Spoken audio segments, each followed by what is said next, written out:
nous inviter à lire la parole de Dieu. On va gagner du temps. En passant, j'ai dit merci au pasteur encore une fois pour cette remarque de confiance. Est-ce qu'on peut lire la Bible avec moi? 1 Roi 18 au verset 41. 1 Roi 18, verset 41.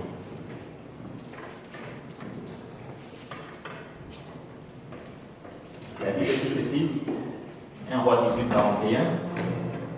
Et Élie dit à Akab, monte, mange et bois, car il se fait un bruit qui annonce la pluie. Amen. Alors vite dans Exode au chapitre 15e. Le deuxième texte, c'est Exode 15, nous lirons juste un seul verset, le verset 26. Exode 15, le verset 26. La Bible dit ceci, il dit, si tu écoutes attentivement la voix de l'Éternel ton Dieu, si tu fais ce qui est droit à ses yeux, si tu prêtes l'oreille à ses commandements, et si tu observes toutes ses lois, je ne te frapperai d'aucune des maladies dont j'ai frappé les Égyptiens, car je suis l'Éternel qui te guérit. Je voudrais vous inviter à finir avec Jean 5, s'il vous plaît.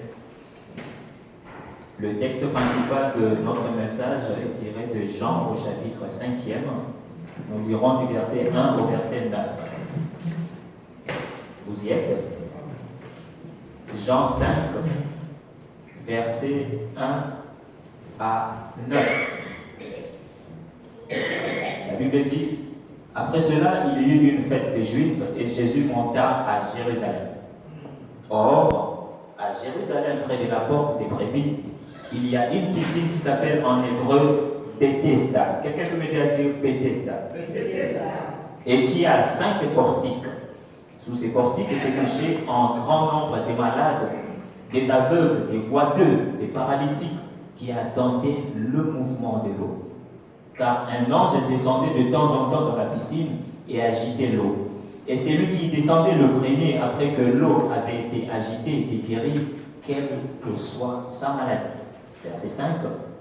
Là se trouvait un homme malade depuis 38 ans. Jésus, l'ayant vu coucher, et sachant qu'il était malade depuis longtemps, lui dit, veux-tu être guéri? Le malade lui répondit, Seigneur, je n'ai personne pour me jeter dans la piscine quand l'eau est agitée. Et pendant que j'y vais, un autre descend avant moi. Lève-toi, lui dit Jésus, prends ton lit et marche. Aussitôt, cet homme fut guéri, il prit son lit et marcha. Amen. Amen. Père, nous te bénissons pour ce moment. Il est écrit que les armes avec lesquelles nous combattons ne sont pas charnelles, mais plutôt spirituelles, par la vertu de Dieu pour renverser les forteresses. C'est pourquoi cet après-midi, Père, je voudrais renverser tout raisonnement. Cet après-midi, je voudrais renverser toute hauteur, tout ce qui peut se lever à la connaissance contre la connaissance de Dieu, et c'est le nom de Jésus. Père très saint, cet après-midi, je ramène toutes tes pensées captives à l'obéissance de Christ. Au nom de Jésus, cet après-midi, je me lève contre tout esprit d'incrédulité, contre tout pressentiment, contre tout préjugé qui peut s'ériger en obstacle à l'accomplissement de tes desseins cet après-midi. Merci pour l'aide de ton esprit. Au nom de Jésus, est-ce que quelqu'un peut m'aider à dire Amen? Amen. Est-ce que quelqu'un peut m'encourager à dire bien Amen? Amen. Bien, dans le Seigneur, le thème de mon message de cet après-midi, c'est 2 saisons de la guérison divine. Encourage-moi à dire au voisin, à la voisine, 2 saisons de la guérison divine. 2 saisons de la guérison divine. Cet après-midi, je n'ai pas reçu le mandat de venir présenter le visage d'un Dieu qui juge nos comportements. Je n'ai pas reçu cet après-midi le mandat de présenter un Dieu qui pourvoit à nos besoins matériels et financiers. Je ne sens pas dans mon cœur que je dois parler de la fidélité aux dîmes et aux offrandes. Mais j'ai plutôt un fardeau dans mon cœur Le fardeau que j'ai dans mon cœur pour cet après-midi, c'est de présenter un visage particulier de Dieu, le Dieu que nous servons. Le visage d'un Dieu guérisseur. Amen. Je suis venu parler de la guérison cet après-midi. Je sens dans mon cœur que Dieu veut cet après-midi se montrer à quelqu'un sous ce visage de Jéhovah Rapha, l'Éternel qui guérit. Et cette parole, pendant que j'ai prié, je disais, Seigneur, je la veux, cette parole, comme le levain qui vient augmenter la pâte. Je vais dire, je veux, et j'ai prié pour ça, Seigneur, que cette parole soit comme le levain qui va augmenter la foi dans la vie de quelqu'un. Amen, amen. Que cette parole booste la foi de quelqu'un. Voilà pourquoi je disais, au nom de Jésus, je me lève contre toutes les formes d'incrédulité. Cet après-midi, je voudrais qu'il y ait des hommes et des femmes qui vont croire que quelle que soit la maladie, quelle qu'en soit l'origine, origine virale, origine microbienne, quelle que soit l'origine de ta maladie, bien aimé dans le Seigneur, quelles qu'en soient les caractéristiques, qu'elles soient déclarées incurables, qu'elles soient déclarées chroniques, cet après-midi, je viens comme le levain au travers de cette parole pour booster la foi de quelqu'un, lui dire la guérison est encore possible. Amen. La guérison divine est encore actuelle. Amen. Nous avons lu le premier texte tiré de 1 Roi 18:41. En Israël, il a fait 3 ans et 6 mois sans que la pluie ne tombât. Et Élie a approché le roi Akab et lui a dit, Akab, tu peux déjà commencer à fêter la fin de la sécheresse. Tu peux déjà monter boire et manger. Parce que je sens, j'entends un bruit qui annonce la pluie. En fait, Élie est en train de dire à Akab, là je viens comme ce levain pour te donner la foi que tu n'as pas. Tu ne vois pas la pluie tomber du ciel. Mais crois-moi, j'ai entendu ce que tout le monde n'a pas entendu. Un bruit qui annonce la pluie. Et je m'imagine qu'Akab avait reçu la force. Il dit, tiens, je ne vois pas la pluie tomber, mais ce que cet homme m'a dit, me donne envie de croire. Et j'ai pris cet après-midi pour que quelqu'un, même s'il ne voit pas la pluie tomber, même si tu sens pendant que je parle, le symptôme de cette maladie encore dans ton corps, mais que tu sois boosté dans ta foi, parce que je sens, j'entends un bruit qui annonce la vague de guérison. Encourage-moi, dis Amen. Amen. Jéhovah Rapha, le Dieu qui nous guérit. Je voudrais faire une mise au point au sujet du nom de Jéhovah Rapha. C'est en effet dans Exode 15, 26 que nous avons lu. C'est dans ce passage qu'il est pour la toute première fois fait mention de ce visage particulier de Dieu, Jéhovah Rapha, l'Éternel qui nous guérit. C'est dans Exode 15 et 26 qu'on en parle. Et bien aimé, vous aurez constaté que dans Exode 15 et 26, merci frère, que Dieu vous bénisse pour ça. Constatez avec moi qu'il y a un mot dans ce court verset qui est repris 4 fois. Le petit mot si. Une conjonction qui exprime la condition. La Bible dit si tu écoutes attentivement la voix de l'Éternel ton Dieu. Deuxièmement, si. Un peu plus bas, si. Et pour une 4e reprise, encore si. Pour dire. Et là, je m'en fais déjà parler de la première saison de la guérison divine. C'est le temps de la loi. Bien aimé dans le Seigneur, dans la pensée primaire de Dieu, je veux dire, au temps de la loi, la guérison divine, c'est avant tout un commandement. Quelque chose qui est assorti des conditions. La saison, ou si vous voulez, le temps de la loi. Guérison divine, oui. Dieu qui guérit, oui. Mais si, à la condition que tu fasses ceci, que tu fasses cela, c'est alors qu'il se révèle dans ta vie comme étant Jéhovah Rapha, l'Éternel qui te guérit. La loi a conditionné la guérison divine. Et on peut le voir dans le récit de Jean 5. La loi de la guérison divine qui a été établie autour de la piscine de Bethesda.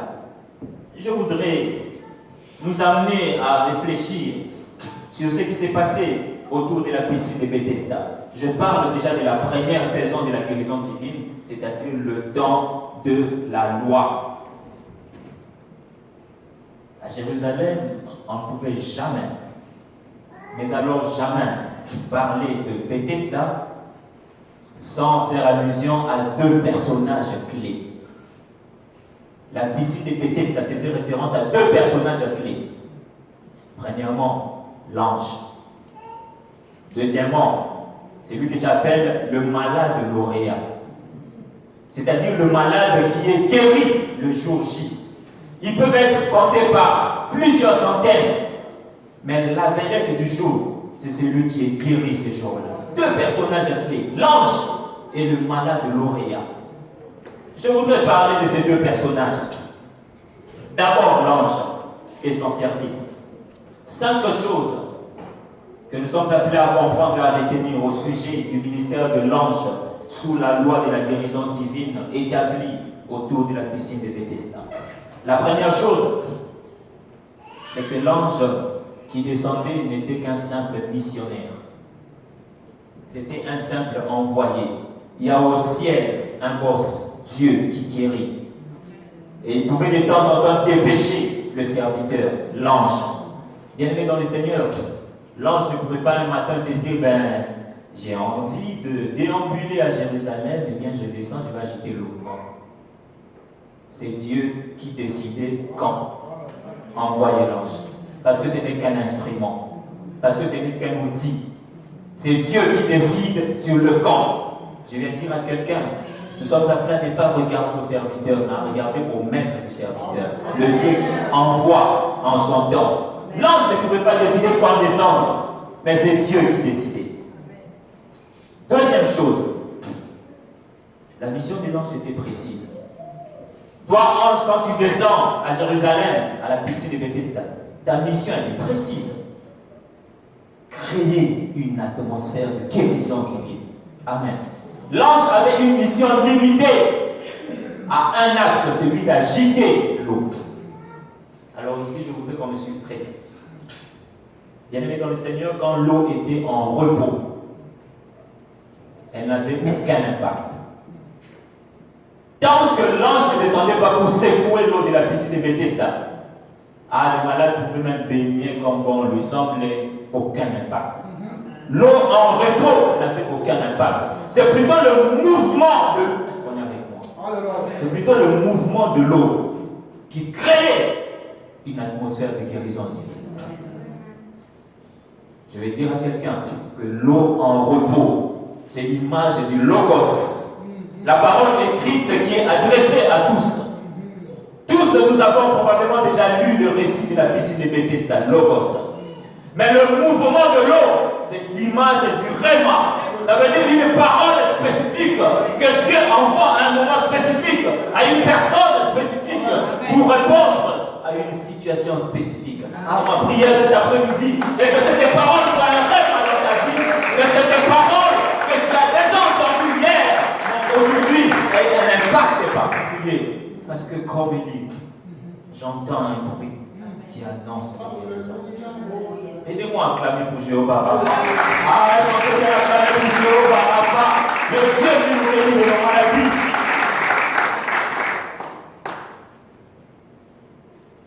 Alléluia. Mission précise. L'ange ne vient que pour agiter. Avant la descente de l'ange, la piscine était un environnement ordinaire. Mais après la descente de l'ange, cette piscine devient un environnement extraordinaire. Bien-aimé dans le Seigneur, savez-vous que par moment, il y a des cérémonies genre fêtes dans cette salle? Ça veut dire que les gens peuvent venir danser, manger, boire. Mais quand nous sommes là en tant qu'Église, notre prière de tout notre cœur est qu'au-delà de ces chaises que les uns et les autres peuvent utiliser, qu'il y ait constamment un mouvement de l'esprit. C'est ça qui fera toujours la différence. Je prie au nom de Jésus qu'il y ait un mouvement de l'esprit cet après-midi dans la vie de quelqu'un. Troisième chose, la descente de l'ange était hypothétique. La Bible dit au verset 4, Jean 5, car l'ange descendait, je cite, de temps en temps. Sa descente était hypothétique. Vous êtes malade au mois de janvier. Rien ne vous rassure que l'ange viendra au mois de janvier.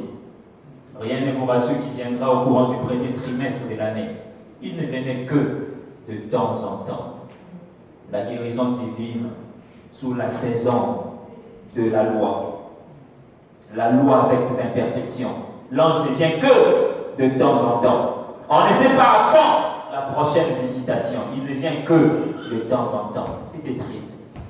Je m'imagine quelqu'un qui pouvait venir 6 mois durant et vous s'est dit, mais tiens, qu'est-ce qui se passe? Viendra-t-il ou pas? Il ne vient que de temps en temps.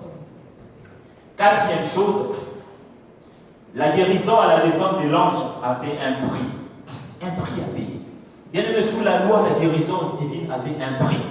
La Bible dit ne pouvait être guéri que le premier d'entre les malades qui pouvait se jeter dans la piscine quand l'eau était agitée.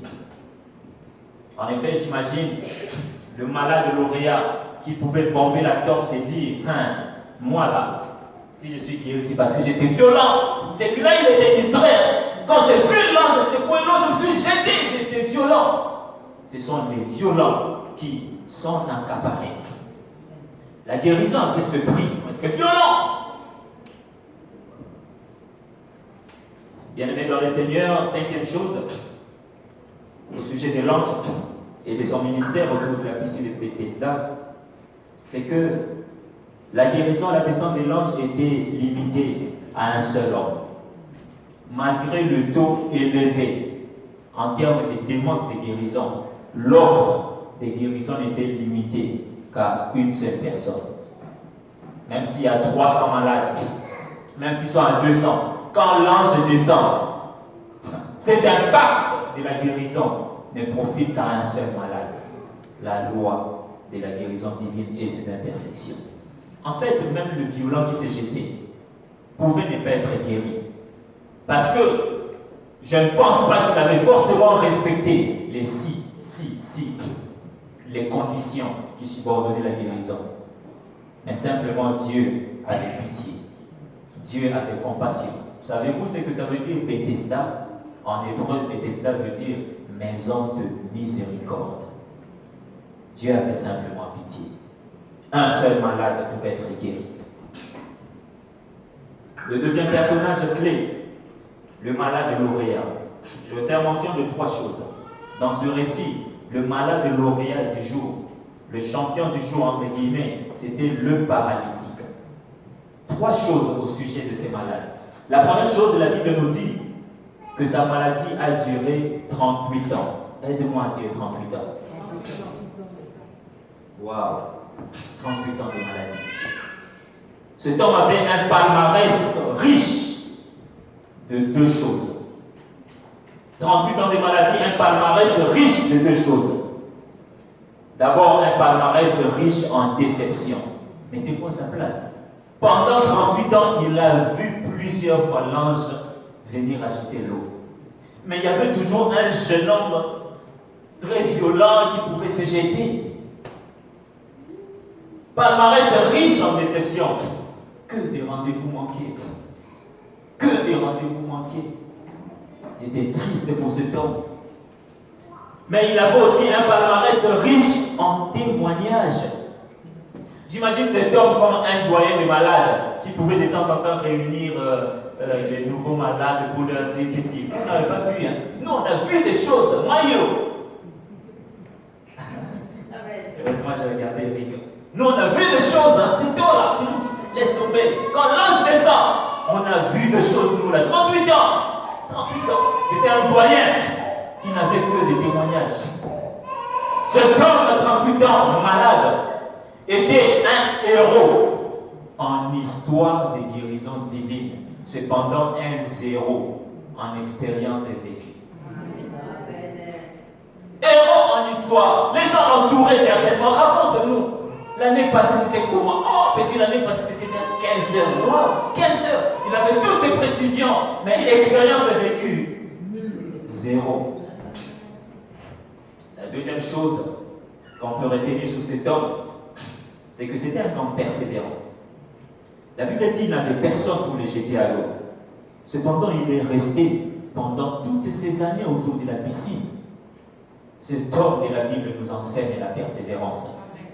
Je viens de dire à quelqu'un, ta maladie là qui n'a fait que 4 ans, ta maladie qui n'a fait que 10 ans, là, on a affaire à quelqu'un qui a fait 38 ans avec sa maladie.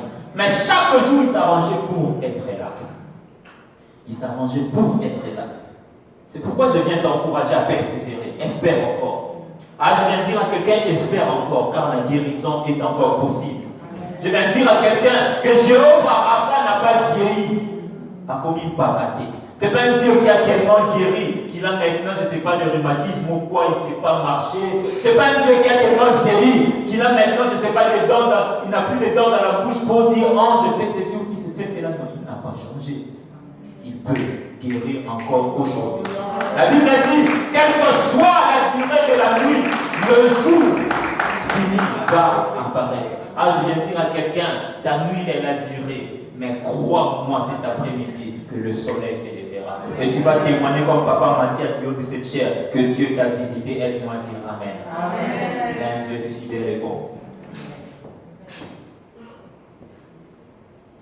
Bien-aimés dans le Seigneur, pour faire bref,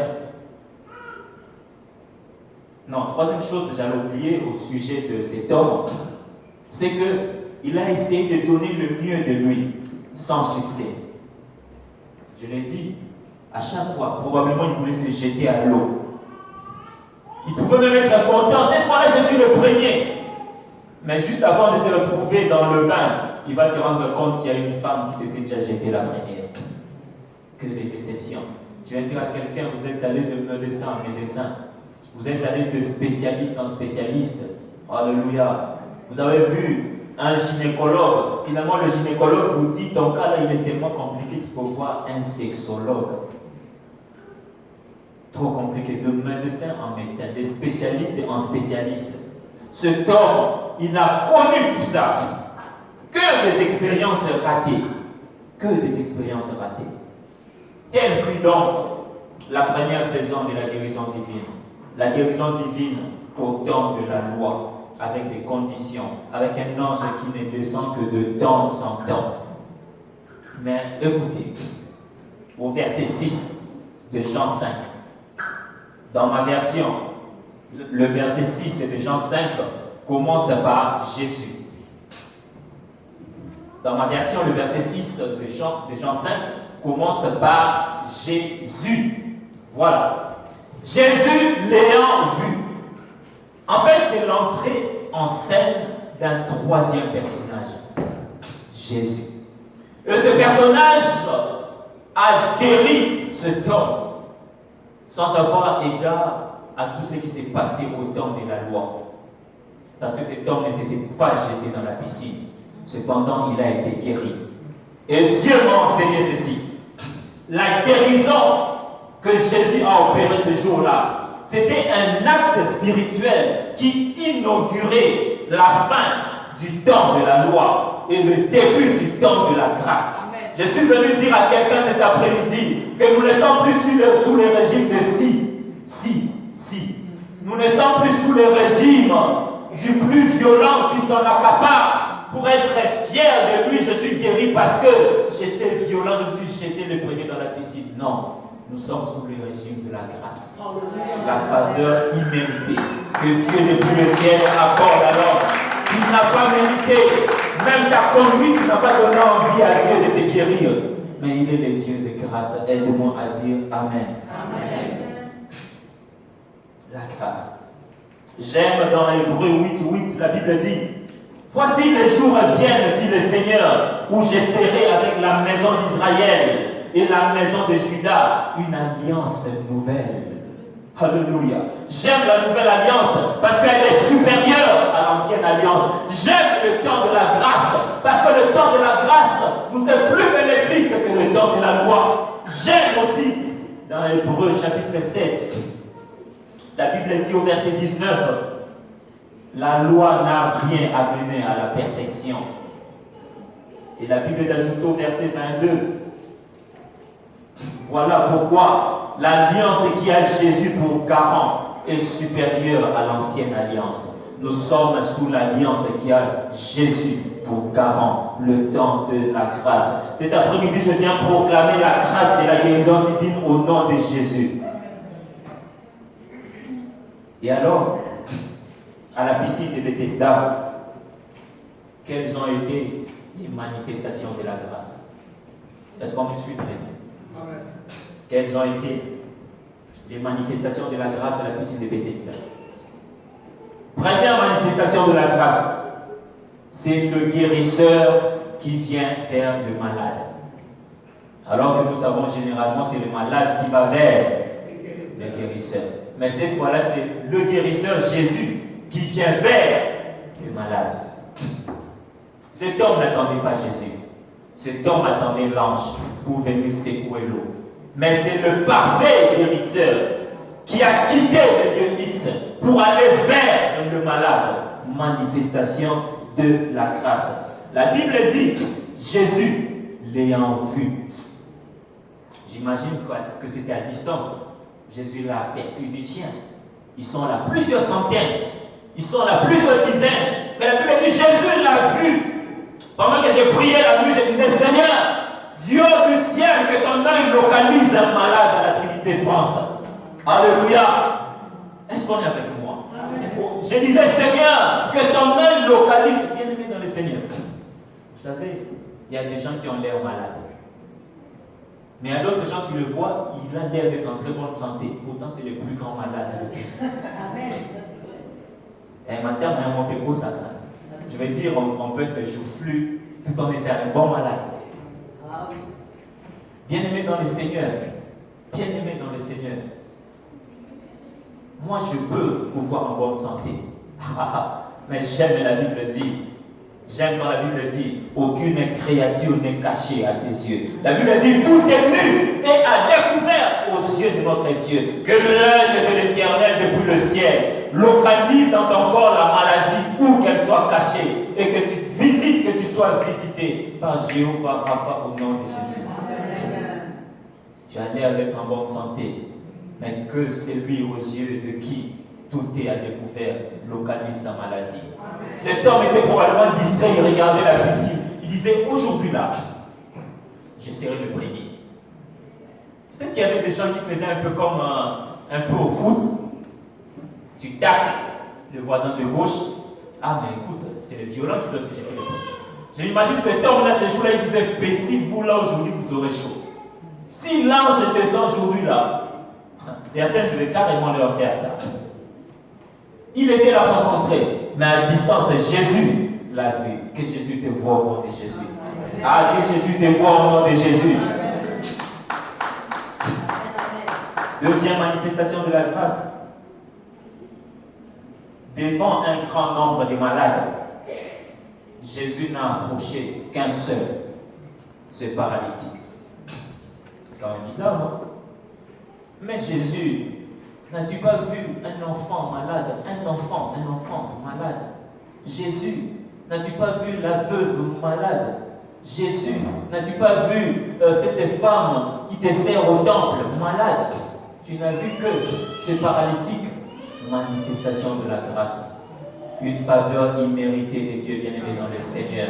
Ça ne dépend pas de tes temps de retraite. Ça ne dépend pas de tes temps de prière. Seulement si Dieu au ciel ouvre les écluses, alléluia, si Dieu ouvre les écluses des cieux et se décide de te visiter, malgré ta conduite, malgré ta vie, je ne sais laquelle, mais si Dieu se décide de te visiter, il va te visiter. Et je prie au nom de Jésus que la grâce de la guérison divine t'atteigne.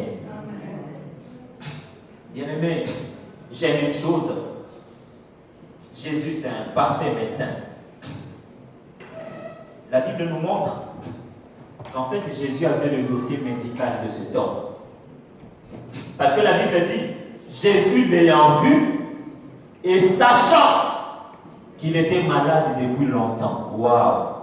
En fait, c'est comme un médecin dans son cabinet qui a le dossier médical. Vous entrez en consultation, quand le médecin vous regarde, il sait que ce cancer a commencé depuis 3 ans. Parce que c'est écrit dans les dossiers médicaux.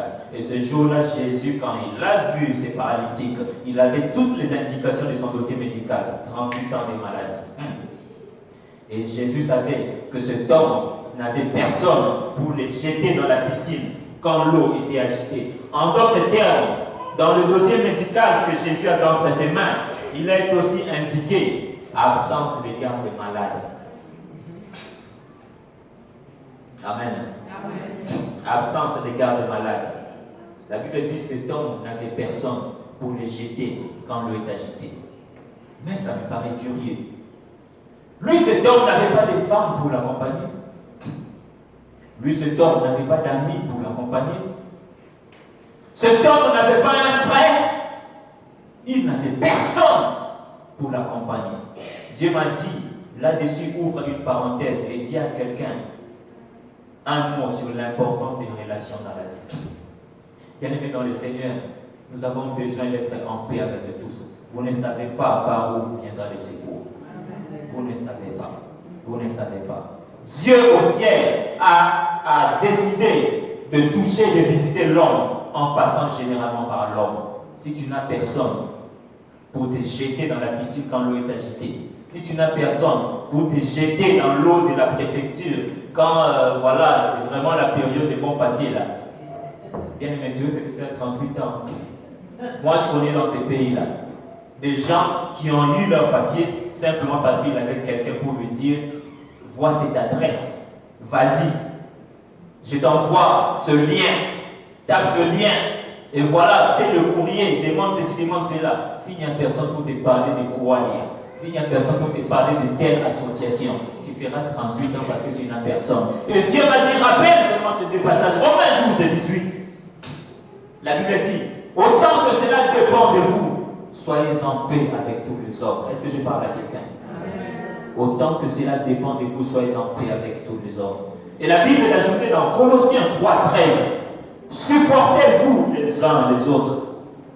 Et si l'un a sujet de se plaindre de l'autre, pardonnez-vous réciproquement. Bien-aimés dans le Seigneur, pardonnons-nous réciproquement. Amen, amen. Amen. Supportons-nous les uns les autres. On a des faiblesses.